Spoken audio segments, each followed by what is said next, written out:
रामे रामदास हा आशिष सरांनी संगीतबद्ध केलेला कार्यक्रम, ज्यात रामदास स्वामी यांनी वेगवेगळ्या देवदेवतांवर रचलेली 18 पदे होती आणि यातील जो जो भजनासी लागला हे पद सादर करीत आहे संघमित्रा कोंडो.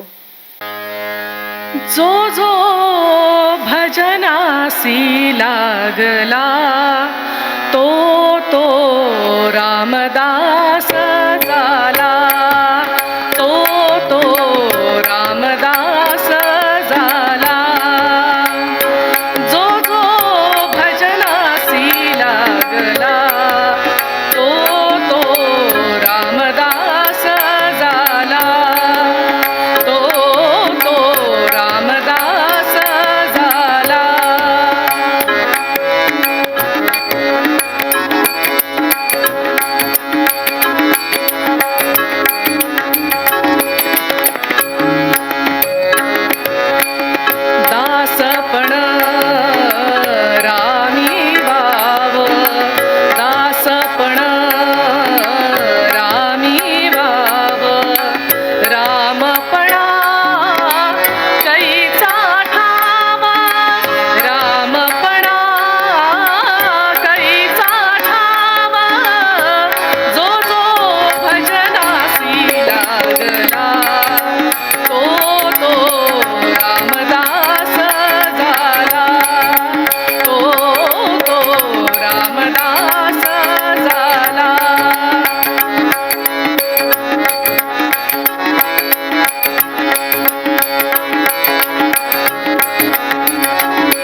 छान